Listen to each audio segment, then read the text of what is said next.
देश की धरती मेरे देश की धरती सोना उगले उगले हीरे मोती मेरे देश की धरती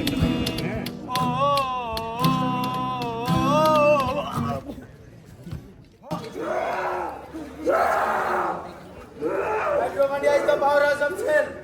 Cell is the powerhouse of mitochondria.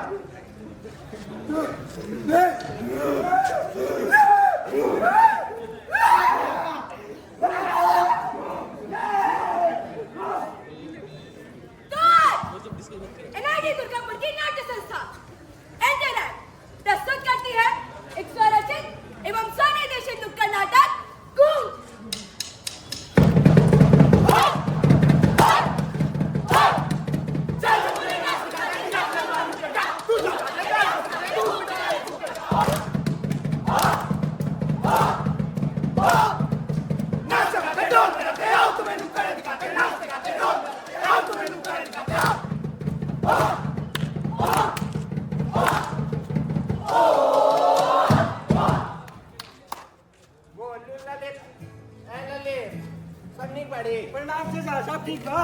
आशीर्वाद और बता क्या हो रहा है पंचायत में? अरे पंचायत में आज सचिव नहीं आएंगे, भोग जी आएंगे। और बता क्या हो रहा है? अरे आज चर्चा हो रहा है एमपी के बारे में। महेंद्र सिंह कौन? अरे टी नहीं रे बुड़बक पी फॉर कुकी। MSP मेरा संतोष पागोल। अरे मिनिमम सपोर्ट क्या रे दोनों काम हमने इसमें तो ज्यादा पहुंच जाते हो। अब बुलाओ मेरा दोनों का समय खोलना लगा। चलो आ ही गया तो शुरू करा बटोरी नहीं। माननीय सभापति महोदय जी, किसान मजदूर के लिए हम एक नया बिल पेश करना चाहते हैं। किसान बिकाओ बदल बिकाओ, जिसमें किसानों का बदल अजवानी ग्रुप के माध्यम से बिकाया जाएगा। अरे नहीं 5 सालों से तो आपने बहुत बड़ी बातें कर लिया। अरे आपने किया क्या है किसानों के लिए? रोको बढ़ते महंगे दाम, नहीं तो होंगे चक्के जाम। डिसिप्लिन मेंटेन करिए पंचायत है जी। मैडम आज आप आई हैं तो काफी कॉन्फिडेंस में है। हम भाई सारा के तू के पी लेंगे और ये विधेयक नहीं पारित होने देंगे, पूछ जाइएगा। अरे आप ऐसा कैसे बोल सकते हैं? पिछले 5 सालों से हमने सबके लिए कितना कुछ किया है। बिजली दी है, सब्सिडी भी दे रहे हैं और भी कितना कुछ कर रहे हैं आप लोगों के लिए। अरे परेशान हो गए हो 1.5 साल से। अरे किसान भी परेशान है, हम भी परेशान है, तो करो। बिना मतलब निकाल। इस विधेयक के पारित होने के साथ भारत अपना अन्न किसान किसी भी क्षेत्र में बेच सकेगा और इसके चलते किसान बिचौलिया और दलाल से भी मुक्त हो जाएंगे। अरे सबसे बड़ा दलाल तो आप ही हैं। आपका FCCI है रहने पीढ़ी जो अभी घोर नींद में है। स्लो पॉइजन पिलाकर हटा ही देंगे। मैडम किसान का शांति भी छीन जाएंगे। कैसे नहीं होंगे, जान दे देंगे किसानों के लिए, जान दे देंगे।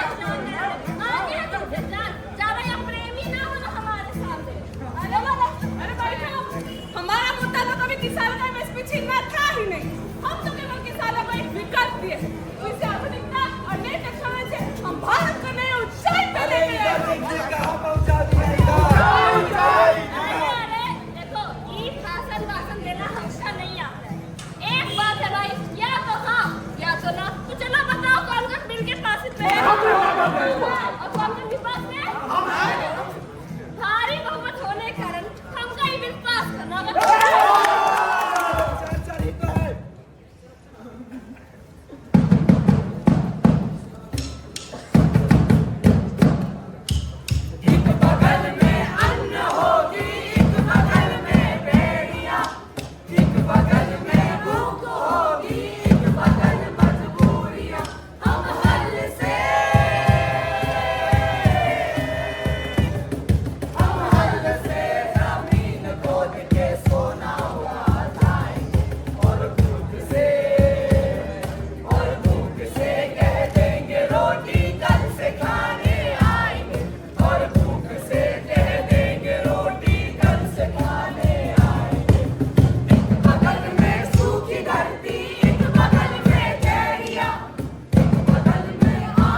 ये प्रियंका कौर, तो आप लोग यहाँ कर क्या रही हैं? हम गरीब किसान अन्नदाता होके भी हमें सरकार से कोई मदद नहीं मिल रही है।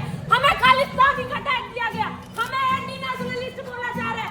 अगर हम किसान अपने हक के लिए मांग रहे हैं, इसमें गलत क्या है? हमारी मांगे पूरी करो, पूरी करो, पूरी करो, हमारी मांगे पूरी करो, पूरी करो, पूरी करो, नया बिल खारिज करो, खारिज करो, खारिज करो, नया बिल खारिज करो, खारिज करो, खारिज करो। हम गरीब किसान पहले फीस के लिए लाइन लगाते, इतने महंगे रासायनिक खाद और कीटनाशक खरीदते, उसके बावजूद हम लोग ये सिंचाई के पानी का लाइन क्यों लगना पड़ता? क्यों लगना पड़ता हमको? चुल्लू भाई पानी में अगर फसल उग भी जाते हैं तो फसल बेचने के लिए हम सरकार के पास जाते हैं। ना तो खाली गोदाम होती है और ना ही वहाँ फसल होता है, और हम बेबस होकर बिचौलियों और दलालों को फसल सस्ते दाम पर बेच देते हैं। अरे सरकार का मुद्दा तो कभी गरीब मजदूर और किसानों पर था ही नहीं। कभी सुना है गरीब मजदूर ने सरकार को इलेक्ट्रल बॉन्ड पे पैसा दिया? जब तक किसान एकता होगा तब तक ये नारा गूंजेगा, हमारी मांगे पूरी करो, पूरी करो, पूरी करो, हमारी मांगे पूरी करो, पूरी करो, पूरी करो, नया बिल खारिज करो, खारिज करो, खारिज करो, नया बिल।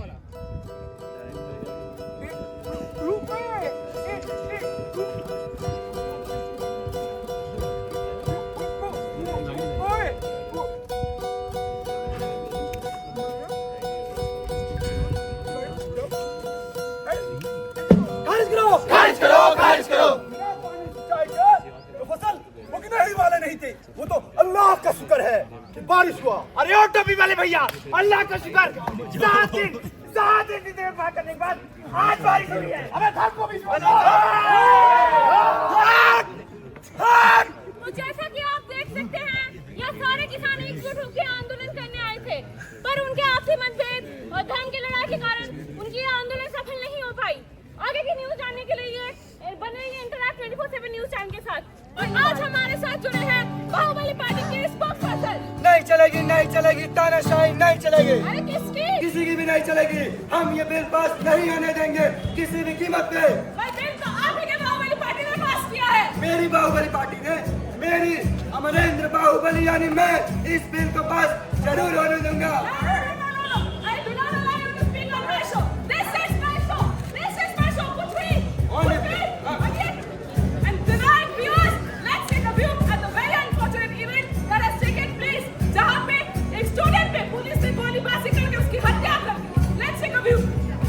बस बहुत हो गया शांतिपूर्ण तरीके से आंदोलन। सरकार का ये दमन और अत्याचार हम और कितना जाएंगे? पेपर भी उन्हीं का और लीक भी वही करवाते हैं और भुगतना हमको पड़ता है। क्यों?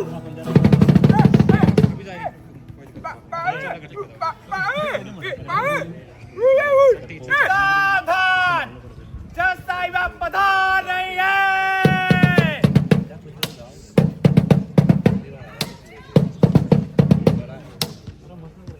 कोर्ट की कार्रवाई शुरू की जाए।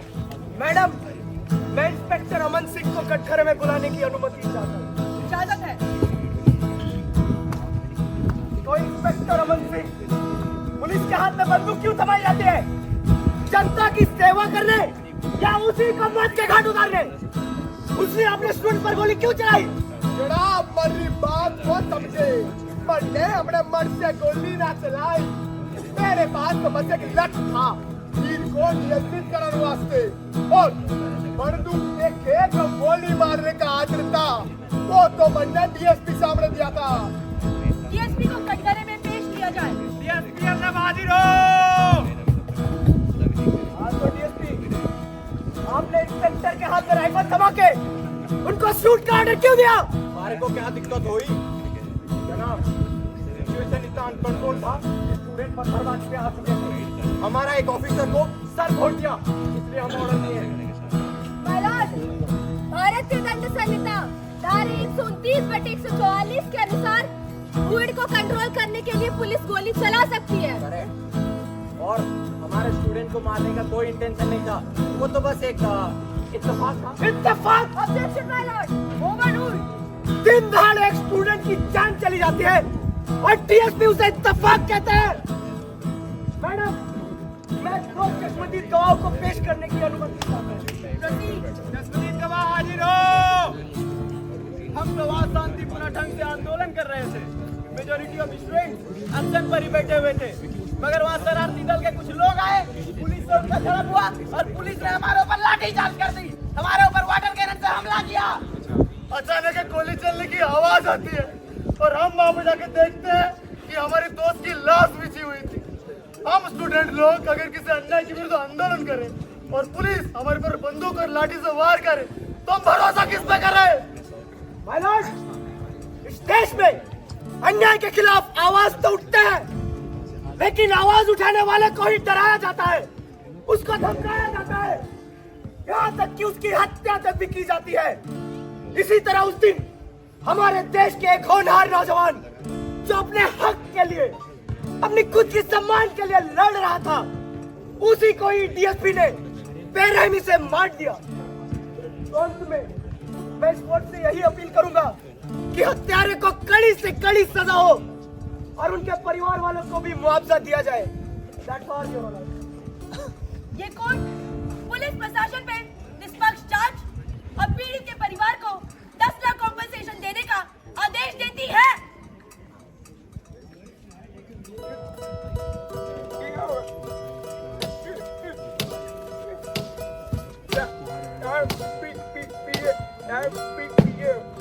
वो तो बस एक इत्तेफाक था। इत्तेफाक? Objection my Lord, objection granted. ये स्टूडेंट के परिवेश जाने बिना कोर्ट कैसे चलेगी? वो स्टूडेंट एक कश्मीरी निवासी था और उसका पाकिस्तानी आतंकवादियों के साथ संबंध भी पाए गए हैं। ऑब्जेक्शन माय लॉर्ड, ये कोर्ट को गुमराह करने की कोशिश कर रही है। सारे गवाहों और दस्तावेजों को मद्देनजर रखते हुए ये कोर्ट अपना फैसला अगले तारीख को सुनाएगी। The court is adjourned for today.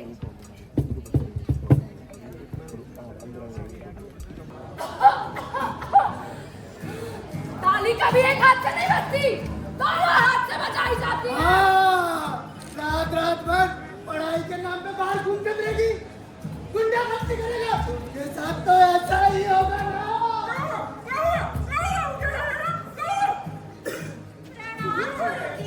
पूछ रहा हूँ बालके, क्या प्रश्न है तुम्हारे? गुरुजी, हमें नौकरी करनी है। हमारा पति क्या करता है? व्यापारी है गुरुजी। अगर तुम्हारा पति इतना अच्छा कमाता ही है तो तुम्हें काम करने की क्या जरूरत है? रोज रात को दारू पी के आके पीटता है और ससुराल वाले भी दहेज के नाम पे परेशान कर रखे हैं। अगर वह तुम्हें दारू पी के पीटता है तो उसमें तुम्हारी गलती होगी। तुम नारी घर निभाओ और घर के काम करो। जी गुरुजी। अरे ये क्या बोल रहे हो?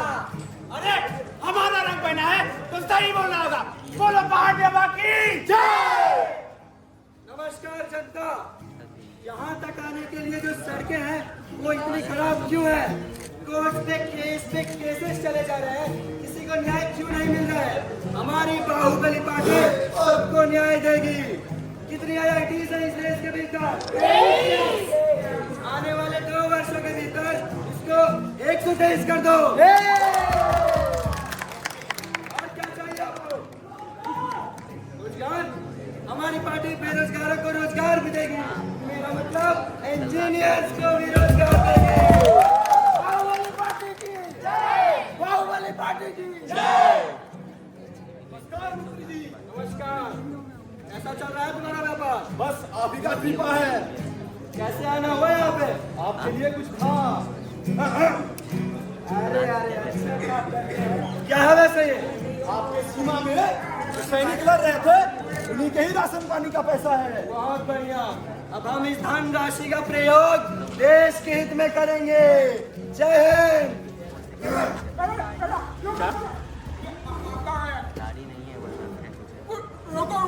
देख तो सही।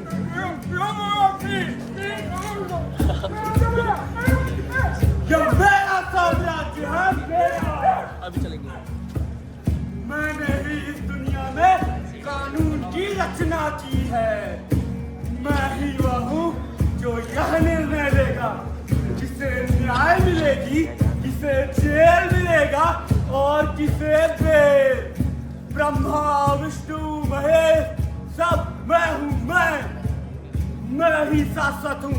इस समस्त संसार में मेरे अलावा कुछ भी शाश्वत नहीं है।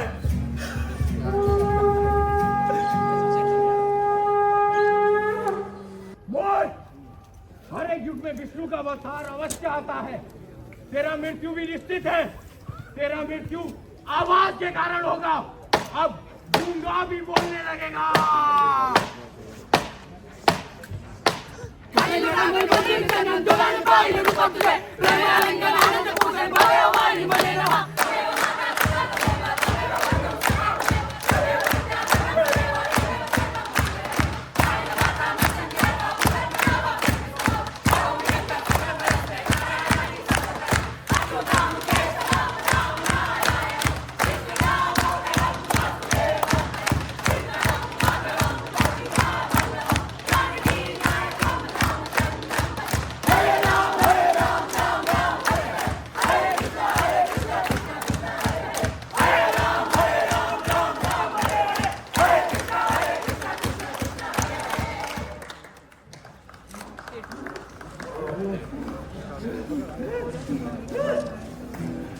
मैं आपको कब से बोल रहा था मैडम, ये वही है जो टाइम को पीछे किया था। आप सबने देखा था। क्यों कुछ नहीं बोला? क्यों कुछ नहीं बोला? सिर्फ बातें हैं।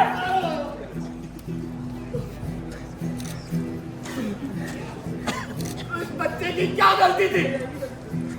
पेपर लीक हुआ था कि नहीं?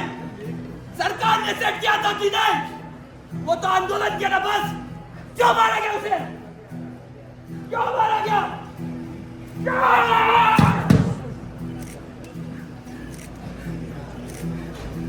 मैं तो गूंगा था ना। आप सब गूंगे थे। हाँ, आप गूंगे थे। क्यों किया ऐसा? पूछे क्यों किया ऐसा? क्यों?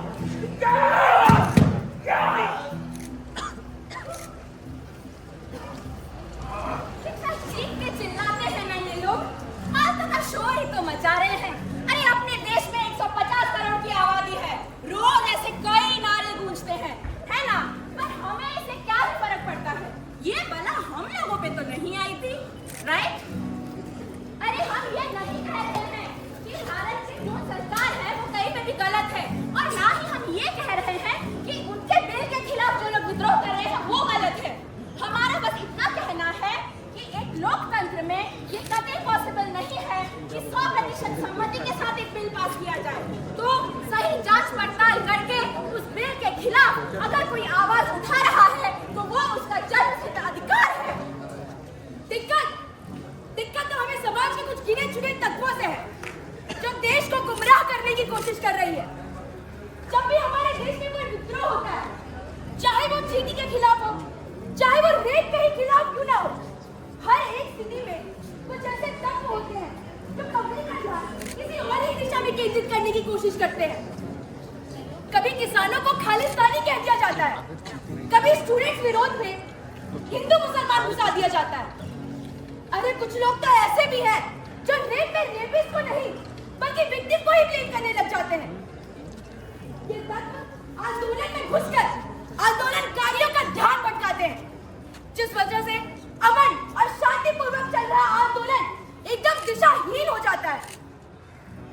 फिर न लोगों को मौका मिलता है अपना हक अदा करने का, और न ही सरकार को मौका मिलता है अपनी गलतियों को सुधारने का।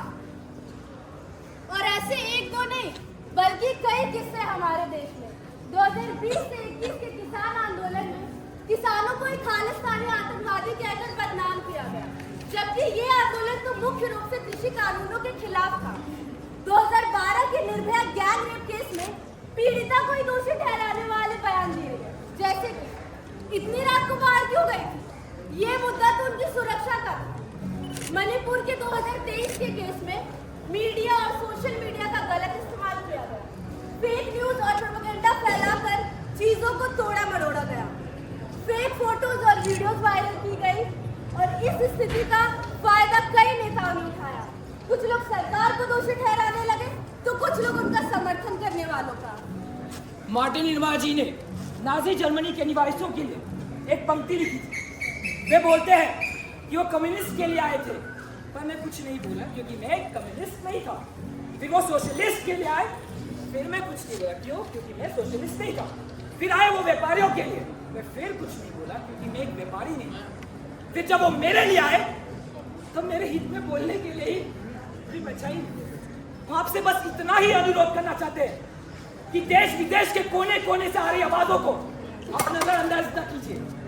क्यों पता क्या कि एक न्याय की गूंज किसी का प्राण बचा सकती है। अरे इतना कुछ देखने के बाद, सुनने के बाद, समझने के बाद अगर आप मेरी तरफ गूंगा रहे ना तो आपके पैरों तले जमीन सरकाई जाएगी, आपको भनक तक नहीं पड़ेगी। अरे मेरी आपसे बस एक ही सवाल है, अरे ऐसा क्यों हो रहा है भाई? अरे भाई ऐसा ही क्यों होता है?